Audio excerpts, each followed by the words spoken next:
नमस्कार दोस्तों, स्वागत है आपको हमारी यूट्यूब चैनल एमएम स्क्वायर में। तो आज हम लोग फ्लूइड मैकेनिक्स के 100 मोस्ट इम्पोर्टेंट क्वेश्चंस में सेकंड पार्ट डिस्कस करने जा रहे हैं। इसका पहला पार्ट हमने ऑलरेडी देखा था, तो वहाँ पर हमने लगभग 40 क्वेश्चन के आसपास देखे थे। तो चलिए स्टार्ट करते हैं। अपना 42 नंबर क्वेश्चन है कि the convection acceleration of fluid in the x direction. तो देखिए, यहाँ पर दो तरीके के एक्सेलरेशन होते हैं। एक होता है लोकल एक्सेलरेशन और लोकल, और इसका एक और नाम है लोकल और टेम्पोरल। लोकल और टेम्पोरल एक्सेलरेशन, और दूसरा है कन्वेक्टिव एक्सेलरेशन। तो कन्वेक्टिव एक्सेलरेशन डिस्टेंस पे डिपेंड करता है, डिस्प्लेसमेंट के हिसाब से होता है। इसकी वैल्यू होती है U del U over del X plus V del U over del Y और plus W del U over del Z. ये यू डायरेक्शन में है, और इसी तरह अगर वी डायरेक्शन में होगा तो यहाँ v चेंज होता जाएगा, और w में होगा तो यहाँ w हो जाएगा। तो x डायरेक्शन की बात इसने की है, तो ये होगा अपना कन्वेक्टिव एक्सेलरेशन, और लोकल एंड टेम्पोरल एक्सेलरेशन होगा del U over del T. तो यहाँ इसमें सही ऑप्शन है डी नंबर। अगला क्वेश्चन है a stream line is a line. तो स्ट्रीम लाइन एक ऐसी लाइन है जो कि टेंजेंट ड्रॉ करते हैं जिस पर, तो अपने को वेलोसिटी का डायरेक्शन बताती है। फिर है the continuity equation in differential form. तो कंटिन्यूटी इक्वेशन क्या चीज़ बताता है? तो कंटिन्यूटी इक्वेशन मास कंजर्वेशन के बारे में बताता है। मास कंजर्वेशन, और मास कंजर्वेशन का फॉर्मूला होता है रो ए वी। तो density into area into velocity करेंगे तो केजी पर सेकेंड। तो मास बताएगा केजी पर सेकेंड में, और इसमें इसका डिफरेंशियल फॉर्म पूछ रहा है। मतलब कि हमको क्या करना है कि इसको डिफरेंशियल फॉर्म में कन्वर्ट करना है। तो देखिए, पहले हम अगर रो के फॉर्म में डिफरेंस करते हैं तो डी रो और ए वी प्लस रो रख लेंगे डी ए और V plus rho into area into D V is equals to 0। अब रो ए वी से हम इसको डिवाइड कर देंगे, रो ए वी से, तो ये अपने को मिल जाएगा। मतलब D rho upon rho plus D A upon A is equal plus D V upon V is equals to 0। तो एक ऑप्शन हो जाएगा। और अगला क्वेश्चन है इसमें, फिर है फाई इज इक्वल्स टू इतना दिया हुआ है, और साई इज इक्वल्स टू ये। तो साई स्ट्रीम फंक्शन होता है, फाई पोटेंशियल फंक्शन होता है। हमको क्या फाइंड करना है कि डिस्चार्ज निकालना है, जबकि पॉइंट दिया हुआ है। तो डिस्चार्ज देखिए, स्ट्रीम लाइन फंक्शन का एक पॉइंट पे स्ट्रीम लाइन और दूसरे पॉइंट पे स्ट्रीम लाइन दोनों को माइनस करेंगे, स्ट्रीम लाइन फंक्शन को सब्सट्रैक्ट करते हैं तो अपने को डिस्चार्ज मिलता है। तो इसको हम सॉल्व कर लेंगे। अगर यहाँ फर्स्ट पॉइंट पे निकालते हैं तो 1 और 3 की वैल्यू रखेंगे, x इज इक्वल्स टू 1 और y इज इक्वल्स टू 3 रखेंगे साई में। तो साई 1 आ जाएगा कितना, 3/2 इंटू, तो y 3 9 माइनस 1, तो 8, और 8 को 2 से डिवाइड करेंगे 4 3 12 यूनिट, और साई 2 निकाल लेंगे तो साई 2 हो जाएगा। 3 और 3 की वैल्यू रखेंगे तो y square minus x square करेंगे तो 0 आ जाएगा, तो इज इक्वल्स टू 0। डिस्चार्ज इसमें कितना होगा, discharge is equals to psi 1 minus psi 2, तो 12 माइनस 0 इज इक्वल्स टू 12। तो डी ऑप्शन हो जाएगा। Which of the following pairs are the correctly matched. तो देखिए, पीजियोमेट्रिक जो हेड होता है, तो जैसे कि अपना ये डाटम है, कोई फ्लूइड इधर फ्लो कर रहा है, तो ये जो टोटल हाइट होती है ये होता है स्टैटिक हेड, और जो प्रेशर यहाँ पर रहेगा तो pressure head P upon rho G plus total height H, ये तो ये हो जाएगा पीजियोमेट्रिक हेड। और तो ये पहला सही है। फिर होता है डायनेमिक हेड। तो डायनेमिक हेड या डायनेमिक प्रेशर को हम बोलते हैं रो वी स्क्वायर बाई 2, इसकी वैल्यू होती है। ये प्रेशर वेलोसिटी चेंज के डायरेक्शन की वजह से आता है। फिर स्टेग्नेशन हेड। तो स्टेग्नेशन हेड देखिए, जैसे कि पाइप में कोई फ्लो हो रहा है कुछ, और फिर ये एक आगे जाके रुक जा रहा है, कुछ ऐसा हमने कंडीशन कर दिया कि पाइप फ्लो होना बंद हो गया, तो जो वेलोसिटी था वो भी हेड में कन्वर्ट हो जाएगा, और जो यहाँ प्रेशर हेड था, पीजियोमेट्रिक हेड था, वो तो रहेगा ही। तो टोटल इसको ऐड करेंगे तो आएगा स्टेग्नेशन हेड, ये भी सही है। फिर है टोटल हेड। तो टोटल हेड होता है पीजियोमेट्रिक हेड प्लस डायनेमिक हेड। तो 1 3 और 4 ये ऑप्शन सही है। 47th नंबर है under which of the following conditions will be the equation इतना is constant will be valid. तो देखिए फ्लूइड इरोटेशनल होना चाहिए, इनकम्प्रेसिबल होना चाहिए, स्टेडी होना चाहिए। और भी होता है जैसे कंटिन्यूअस होना चाहिए, कंटिन्यूअस होना चाहिए, आइडियल फ्लूइड होना चाहिए, आइडियल फ्लूइड होना चाहिए। तो ये दो ऑप्शन और रहता है। एक और है इन विस्कस होना चाहिए, मतलब नॉन विस्कस। तो नॉन विस्कस फ्लूइड होना चाहिए। यहाँ ऑप्शन मैच कर रहा है 2, 3 एंड 4। फिर अगला क्वेश्चन है the Bernoulli equation is written with the usual notation इतना in this equation which of the following term represents। तो देखिए जैसे कि z हाइट है, इसकी लेंथ होगी मीटर में, यूनिट होगी मीटर में। तो कोई चीज़ का एडिशन तभी होता है जब उनकी यूनिट्स कांस्टेंट रहती हैं, सेम रहती हैं। तो यूनिट इसकी भी मीटर होगी और इसकी भी यूनिट मीटर होगी। तो यहाँ हम ऑप्शन से देख लेते हैं कि एनर्जी था न्यूटन मीटर, और इसको हम न्यूटन से डिवाइड करेंगे तो मीटर बचेगा, तो ऑप्शन सी होगा। फिर है the difference between the total head line and the hydraulic gradient line represent.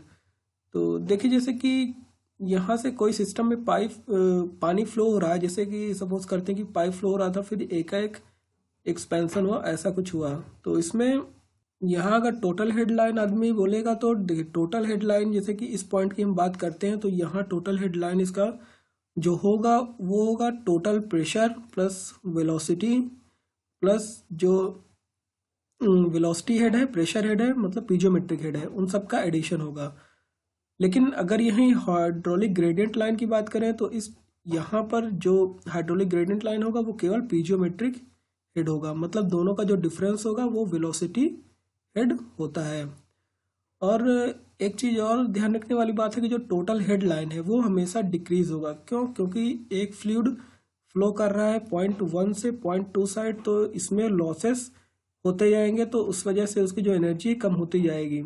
लेकिन हाइड्रोलिक ग्रेडियंट लाइन इंक्रीज भी कर सकता है। क्यों? क्योंकि ये केवल प्रेशर पीजियोमेट्रिक हेड का एडिशन है, मतलब टोटल पीजियोमेट्रिक हेड ही बस ये बता रहा है। तो अगर एक्सपैंड हम करेंगे तो प्रेशर, चूंकि पॉइंट 1 और पॉइंट 2 में प्रेशर की वैल्यू ज़्यादा हो जाएगी, तो ये हेड इंक्रीज भी कर सकता है। इस हेड की लाइन ऐसे भी जा सकती है, लेकिन चाहे कैसे भी जाए ये हाइड्रोलिक टोटल हेड लाइन को क्रॉस नहीं कर सकती। तो इन दोनों का डिफरेंस जो होता है वो होता है v²/2g, जिसको कि हम वेलोसिटी हेड बोलते हैं।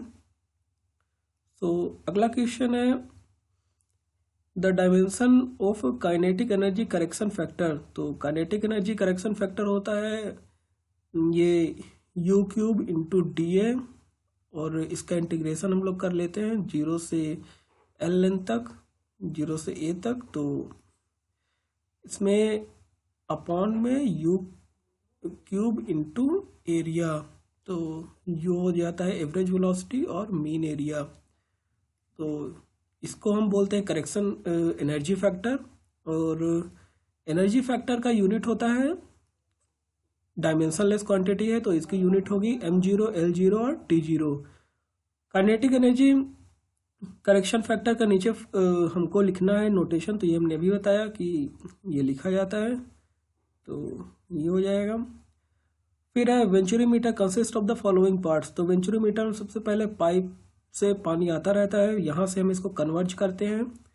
कन्वर्ज करने के बाद एक बीच में हम यहाँ वेंचुरीमीटर के लिए लगाते हैं, जिसमें कि हम आगे प्रेशर ट्यूब वगैरह लगा सकते हैं, मैनोमीटर ट्यूब वगैरह मेजर करने के लिए। फिर यहाँ से डाइवर्जिंग नेचर का होता है, तो पहले मेल इनलेट पाइप 3, फिर शॉर्ट कन्वर्जिंग पार्ट 4, फिर थ्रोट, और फिर 1, 3, 4, 2, 1। अगला क्वेश्चन है the range of coefficient of discharge CD for a venturimeter. तो वेंचुरीमीटर के लिए कोफिशिएंट ऑफ डिस्चार्ज होता है 0.985, एग्जैक्ट बोले तो इससे के आसी पास होगा, तो डी ऑप्शन। लेकिन अगर यही ऑरिफिस के लिए होता तो ऑरिफिस के लिए होता है 0.68 to 0.74। Venturimeter is use to measure flow of fluid in the pipe when the pipe is. तो देखिए हमने अभी बात की कि मैनोमीटर लगा करके मेजर करते हैं, तो मैनोमीटर आप पाइप इंक्लाइंड हो कैसा भी हो आप मैनोमीटर लगा सकते हैं। तो इस वजह से किसी भी शेप में हो, हॉरिजॉन्टल हो, वर्टिकल हो, इंक्लाइंड हो, किसी पोजीशन में हो, आप फाइंड कर लेंगे। फिर अगला है the length of divergent part of venturimeter in comparison to the convergent portion is. तो देखिए यहाँ फ्लूइड सेपरेशन से बचने के लिए हम इसमें जो डाइवर्जिंग पार्ट है उसका एंगल ऑफ इंक्लिनेशन लगभग 6 to 7 डिग्री रखते हैं, और जिसकी वजह से हमको लेंथ जो डाइवर्जेंट पाइप का है उसको लार्ज रखना पड़ता है। तो length of divergent part more than that of convergent part, और all the terms of energy of Bernoulli equation have the dimensions of. तो हमने बात की लेंथ का डायमेंशन होता है। अगला क्वेश्चन है how the coefficient velocity coefficient CV, the discharge coefficient CD and the contraction coefficient CC of an orifice related. तो देखिए जैसा कि हम पहले ही जानते हैं, जैसे discharge is equals to area into velocity होता है, तो इसके जो कोफिशिएंट्स हैं तो CD is equals to CC into CV, ये भी मल्टीप्लाई में हो जाएंगे। तो सी ऑप्शन। फिर coefficient of velocity CV of for an orifice, तो इसका एक फार्मूला होता है जो कि हम डिराइव करते हैं ऐसे, जैसे कि कोई यहाँ हमने ऑरिफिस रखा है तो यहाँ से फ्लूइड जो ट्रेजेक्टरी बनाएगा तो कुछ इस तरीके का होगा। तो अगर हम इस डिस्टेंस को y बोलते हैं और इस डिस्टेंस को हम अगर x बोलते हैं, तो जो कोफिशिएंट होगा CV, तो ये होता है actual discharge upon theoretical discharge. तो इसको हम ट्रेजेक्टरी के फार्मूला से डिफाइन भी कर सकते हैं, फाइंड भी कर सकते हैं। तो कैसे, ये इसको देखते हैं। तो एक्चुअल डिस्चार्ज अगर हम एक्चुअल वेलोसिटी अगर हम VA बोलें, तो एक्चुअल वेलोसिटी VA हम कैसे फाइंड करेंगे। तो एक्चुअल वेलोसिटी VA के लिए हम क्या करेंगे कि देखिए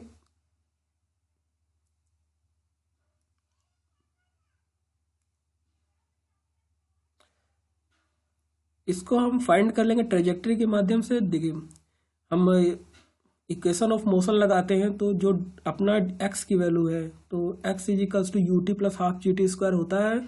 तो चूंकि हमने VA एक्चुअल मान रखा है तो VA इंटू टी टाइम में इतना डिस्प्लेसमेंट x का होगा। सेम टू सेम हम y डायरेक्शन में लगाते हैं, तो चूंकि y डायरेक्शन में वेलोसिटी y डायरेक्शन में है नहीं तो 0 हो जाएगा, और half acceleration due to gravity g है और t²। यहाँ से t की वैल्यू हम यहाँ रख देंगे तो x इज इक्वल्स टू क्या होगा VA, और t की वैल्यू रखेंगे तो y upon half g, y is equals to half g, और इसको अंडर रूट। इसको हम सॉल्व करेंगे तो VA की वैल्यू आ जाएगी, और फिर VA की वैल्यू और थ्योरेटिकल होता है अपना अंडर रूट 2g और कैपिटल H, जो यहाँ से इसकी h डिस्टेंस रहेगी। तो इन दोनों की वैल्यू रखने के बाद अपने को ये इक्वेशन मिलता है। अगला है the rate of flow through venturimeter varies is. तो देखिए rate of flow under root 2gh हमने पहले ही बताया, under root 2gh velocity into area π/4 into d², तो proportional to under root h होता है। अगला क्वेश्चन है if a fluid discharge from a 50 mm diameter orifice and has a 40 mm diameter at its vena contracta, then coefficient of contraction. तो coefficient of contraction CC होता है area at contraction upon area at the discharge. तो देखिए area of contraction upon area of the discharge, तो इसको एक हम diagram के माध्यम से अच्छे से देख लेते हैं। जैसे यहाँ अपना ओरिफिस था, तो यहाँ से जो फ्लूइड फ्लो करेगा तो थोड़ा सा ऐसा कुछ जाकर के फ्लो होगा, ये ऐसा कुछ फ्लो होगा। तो जो ये चीज़ है इसको बोलते हैं एरिया ऑफ कंट्रैक्शन, और फिर जो ये पाइप में फ्लो होने लगता है तो ये होता है एरिया ऑफ डिस्चार्ज। तो AC अपॉन AD कर देंगे तो यहाँ 40/50 का होल स्क्वायर π/4 इंटू d² होगा, तो 4 चौक 16/25, इसके वैल्यू हो जाएगा 0.64।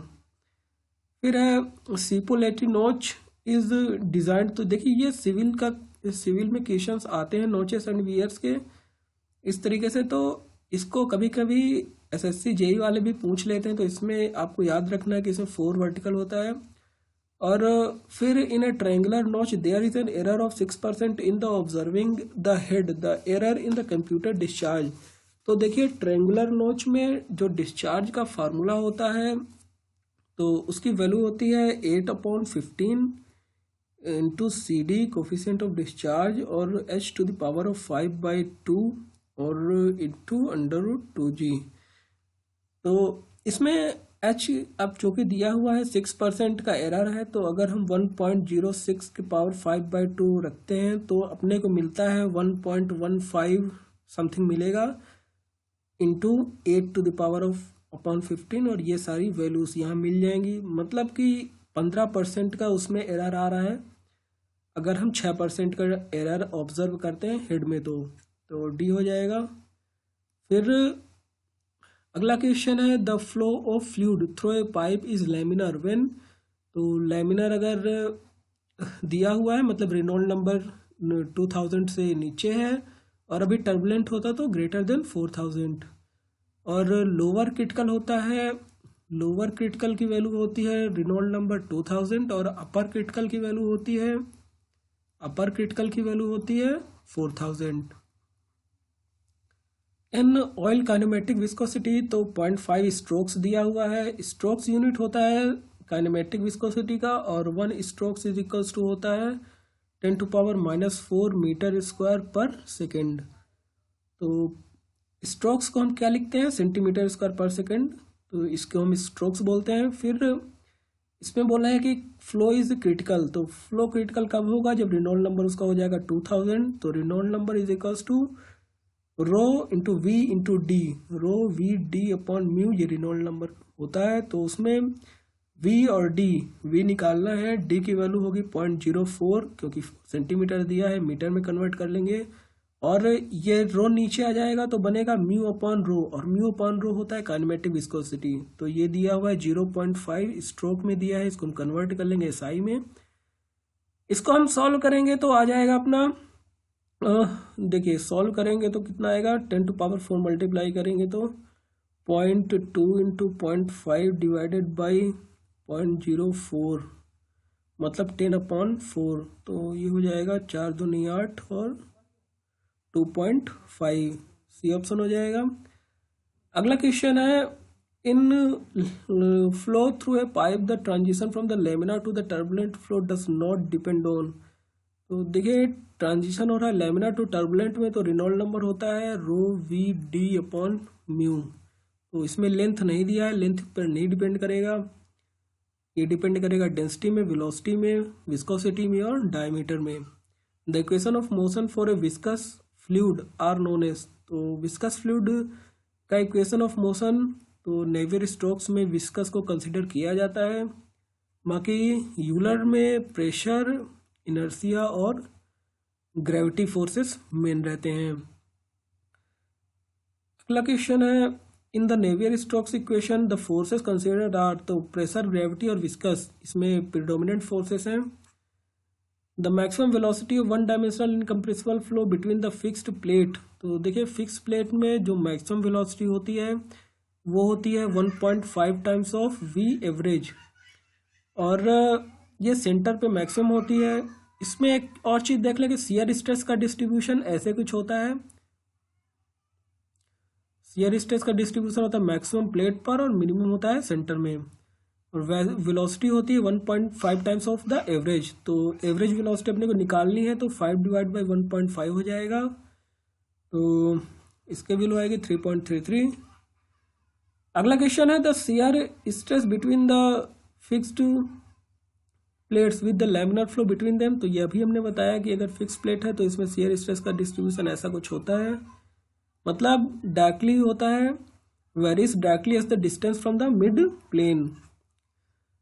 इसको हम एक तरीके से और इसको लिखते हैं कि इसका जो इक्वेशन होता है tau is equals to minus del p over del x into y, तो जो ये y है ये y डिस्टेंस बताता है फ्रॉम द वन प्लेट, इस वजह से डायरेक्टली प्रोपोर्शनल है। फिर velocity of the flow through pipe measured at a centre is found to be इतना, तो सेंटर में वेलोसिटी दिया हुआ है, रेनॉल्ड नंबर इतना दिया है, तो हमको average velocity of the pipe निकालना है। तो पाइप के केस में जो मैक्सिमम वेलोसिटी होती है वो 2 टाइम्स होती है ऑफ एवरेज वेलोसिटी, तो एवरेज वेलोसिटी हो जाएगी 1.5, और प्लेट के केस में हमने बात की कि प्लेट के केस में 1.5 टाइम्स होता है। अगला क्वेश्चन है इसमें at what distance r from the centre of pipe the radius r does not average velocity occur in the laminar flow, तो देखिए इसमें मेनली बोल क्या रहा है कि अपने को सेंटर से आर डिस्टेंस पे वेलोसिटी निकालना है, जिसमें कि जो मैक्सिमम वेलोसिटी है सेंटर से आर डिस्टेंस में, जो कि मैक्सिमम वेलोसिटी यहाँ पर इज इक्वल्स टू हो,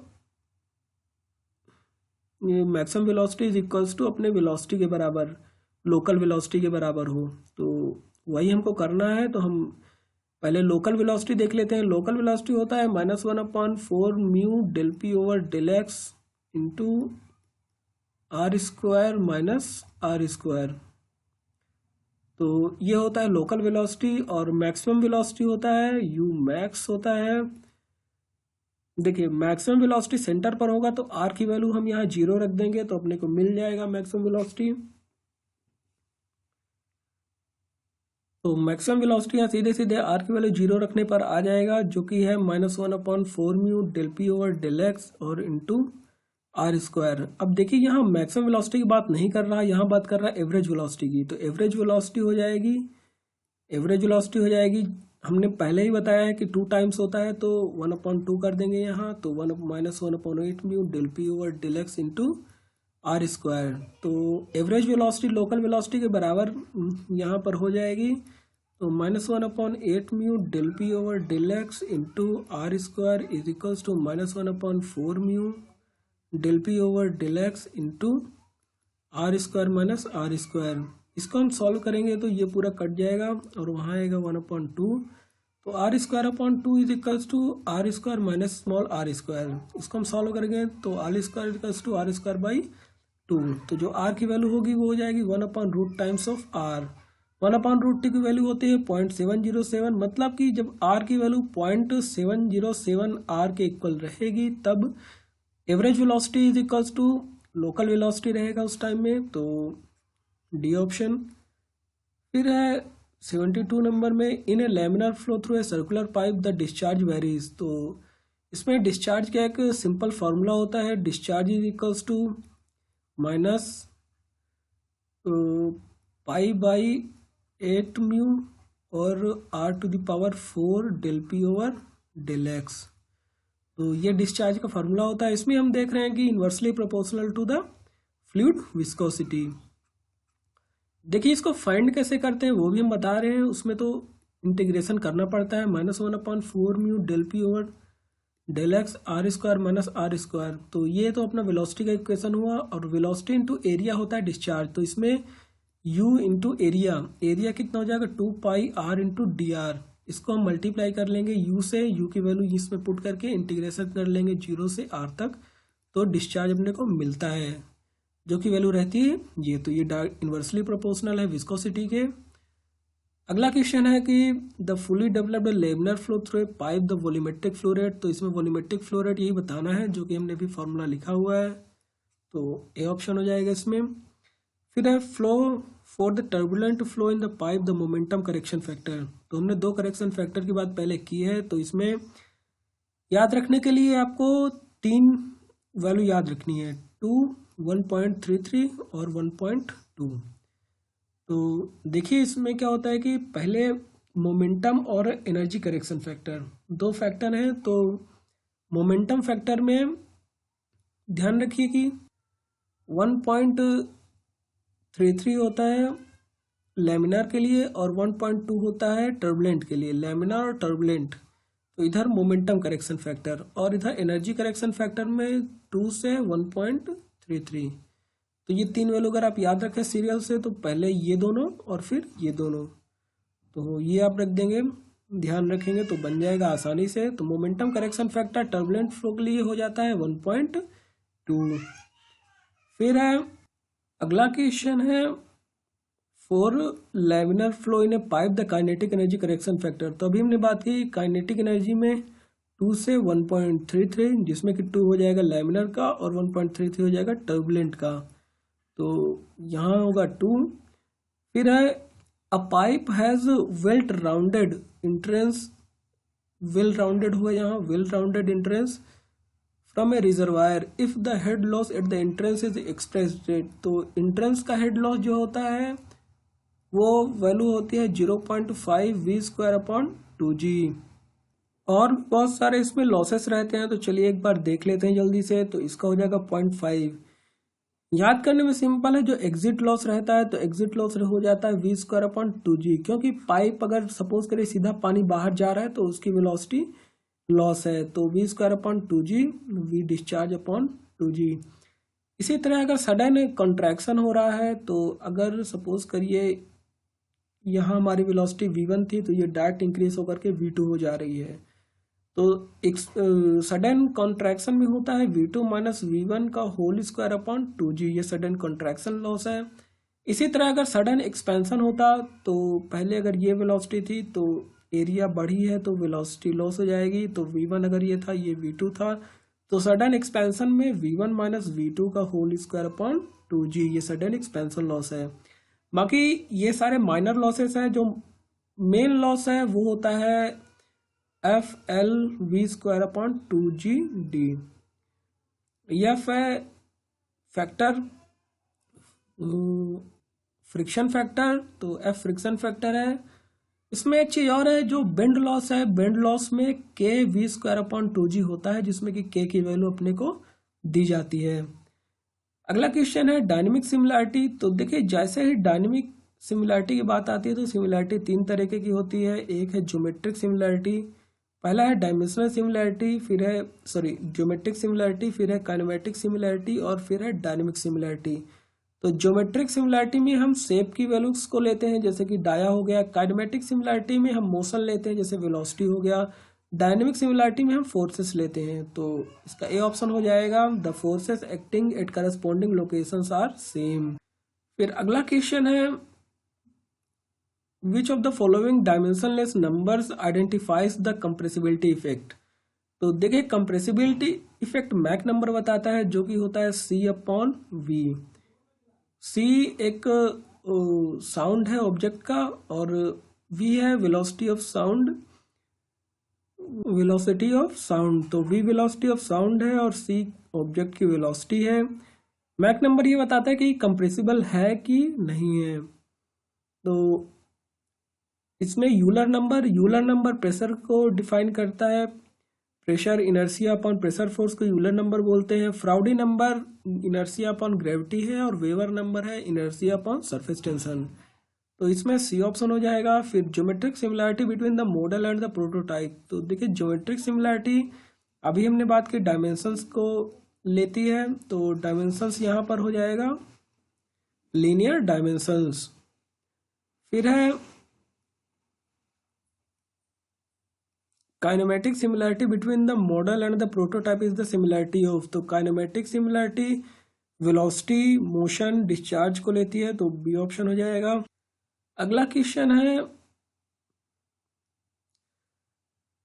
मैच द कॉलम है, तो इसमें मैचिंग करना है जैसे यूलर नंबर, तो इसमें प्रेशर, फ्राउडी नंबर ग्रेविटी और वेवर नंबर सरफेस टेंशन, तो बी हो जाएगा। फिर अगला क्वेश्चन है, इसमें हमको बताना है कि the separation of the boundary layer takes place when the pressure gradient is. तो देखिए बाउंड्री लेयर सेपरेशन तब होता है जब प्रेशर ग्रेडियंट अपना एडवर्स हो, मतलब del p over del x greater than zero. जाहिर सी बात है कि del p over del x greater than zero का मतलब है P2 minus P1 greater than zero. तो हमेशा जब फ्लो होता है तो यहाँ प्रेशर ज़्यादा रहना चाहिए, आगे कम रहना चाहिए, तो फ्लो होता है। यहाँ जब आगे प्रेशर ज़्यादा हो जाएगा तो एक सेपरेट बाउंड्री लेयर बनती है, मतलब बाउंड्री सेपरेशन हो जाता है, वहाँ से बाउंड्री लेयर सेपरेट होती है और इसको हम बोलेंगे कि पॉजिटिव। फिर इसमें और देखते हैं तो एक तो होता है एडवर्स प्रेशर ग्रेडियंट और du ओवर dy जीरो होना चाहिए। तो boundary layer separates from the surface when, तो ये बी ऑप्शन हो जाएगा। फिर एनर्जी थिकनेस, तो देखिए इसमें तीन तरीके की थिकनेस होती है, एक है डिस्प्लेसमेंट थिकनेस, फिर है मोमेंटम थिकनेस और फिर आती है एनर्जी थिकनेस। तो डिस्प्लेसमेंट थिकनेस का फार्मूला होता है 1 minus u upon u infinity into d y और जीरो से डेल्टा, ये डिस्प्लेसमेंट थिकनेस है। फिर मोमेंटम थिकनेस में u upon u infinity 1 minus u upon u infinity और इंटू डी वाई और ये है अपना मोमेंटम थिकनेस। एनर्जी थिकनेस होता है you upon u infinity into 1 minus u upon u infinity का होल स्क्वायर डी वाई। तो ये हो जाएगा मोमेंटम थिकनेस।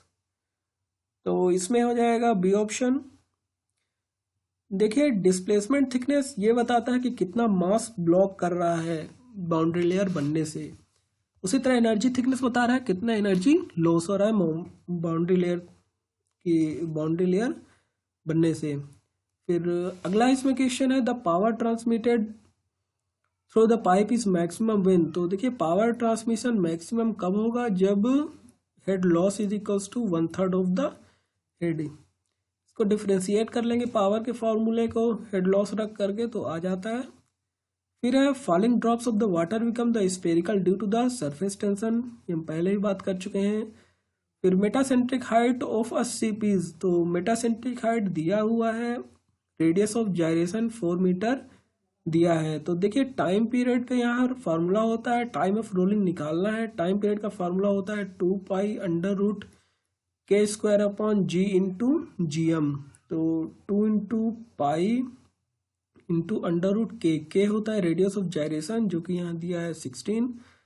g की वैल्यू रख देंगे 9.81 इंटू GM है मेटासेंट्रिक हाइट जो कि दिया हुआ है 0.6। इसको हम सॉल्व कर लेंगे तो आ जाएगा लगभग 10.4 सेकेंड्स। तो अगला क्वेश्चन है bulk modulus of A fluid is the ratio of. तो बल्क मॉडुलस फ्लूइड का रेशियो होता है minus del P upon del V over P। तो ये बल्क मॉडुलस का फॉर्मूला होता है। तो increase in the pressure to the volumetric strain. फिर which of the following is the unit of kinematic viscosity. तो काइनेमेटिक विस्कोसिटी का formula आता है स्ट्रोक्स, हमने पहले ही बात की, इसको सेंटीमीटर स्क्वायर पर सेकंड लिखते हैं। तो सी ऑप्शन। फिर है काइनेमेटिक विस्कोसिटी, देखिए पॉइस जो है तो ये डायनेमिक विस्कोसिटी है और 1 पॉइस इज इक्वल्स टू होता है 0.1 newton second per metre square. Kinematic viscosity depend on, तो डेंसिटी पे डिपेंड करता है क्योंकि इसको हम म्यू अपॉन रो लिखते हैं तो ये डेंसिटी पर डिपेंड करेगा। अगला है the Euler's equation for the motion of a liquid is based upon the assumptions that. तो यूलर इक्वेशन देखिए incompressible, non viscous, continuous, steady, ये सारे होते हैं। तो इसमें all of the above. The velocity at which the laminar flow stops is known as. तो देखिए इसमें लैमिनर फ्लो 2000 तक ही होता है और टर्बुलेंट फ्लो स्टार्ट होता है 4000 रेनॉल्ड नंबर से। तो 2000 ये है लोअर क्रिटिकल वेलोसिटी और 4000 पे रहता है रेनॉल्ड नंबर, तो हायर क्रिटिकल वेलोसिटी। तो इसमें हो जाएगा लोअर क्रिटिकल वेलोसिटी। अगला क्वेश्चन है बॉयंसी डिपेंड्स अपॉन द। तो देखिए बॉयंसी डिपेंड करता है जितना फ्लूइड डिस्प्लेस किया है उसका वेट अपवर्ड साइड लगता है। तो ये हो जाएगा कि weight of the liquid displaced. फिर है which of the following is dimensionless. तो देखिए डायमेंशनलेस होता है स्पेसिफिक ग्रेविटी। स्पेसिफिक ग्रेविटी क्या होता है कि जो लिक्विड आपने लिया है, जो फ्लूइड लिया है, उसकी gravity to the standard one, उसकी density to the standard one. So मतलब गामा अपॉन गामा स्टैंडर्ड। तो अगर इसमें लिखें तो गामा अपॉन गामा स्टैंडर्ड। तो ये होता है स्पेसिफिक ग्रेविटी। सो अगला क्वेश्चन है the pressure at a point 4 metre below the free surface of water. तो हम 4 मीटर सरफेस से नीचे जाते हैं तो अपना जो प्रेशर होगा, जैसे हम 4 मीटर यहाँ नीचे आए ये सरफेस से, तो रो जी इंटू एच, तो 10⁻³ ये वाटर की डेंसिटी हो गई इंटू जी 9.81 इंटू 4 मीटर। तो ये हो जाएगा 939.24 किलो पास्कल। तो ये the dynamic viscosity of gases. तो डायनेमिक विस्कोसिटी इंक्रीज होती है with increase in the temperature. क्यों? क्योंकि टेम्परेचर इंक्रीज करते हैं तो गैसेस के बीच में जो कोलिजन होता है वो इंक्रीज होने लगता है और इस वजह से उसका रेजिस्टेंस इंक्रीज होता है दोनों के बीच का। तो इसमें टेम्परेचर इंक्रीज करने से डायनेमिक विस्कोसिटी इंक्रीज हो रही गैसेस की, वही लिक्विड की केस में ये डिक्रीज होता। अगला क्वेश्चन है flow occurring in A pipeline when A valve is being opened. तो देखिए ये एक सिविल इंजीनियरिंग का टॉपिक है, उससे ये क्वेश्चन आता है, तो ये अनस्टेडीज पे फ्लो बनेगा। अगला क्वेश्चन है यूलर्स इक्वेशन बताना है। तो यूलर्स इक्वेशन में देखिए यहाँ पर हम dp upon rho plus g d z plus v d v differentiate करेंगे अपने इक्वेशंस को, एनर्जी इक्वेशन को, तो ये मिलता है।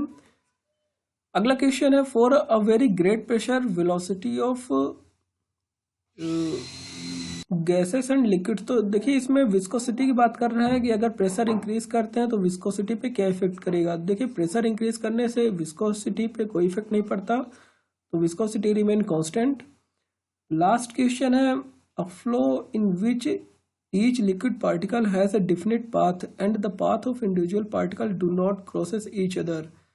तो देखिए डेफिनेट पाथ है और पाथ क्रॉस नहीं कर रहा, तो वो हो जाएगा streamline flow. So thank you so much.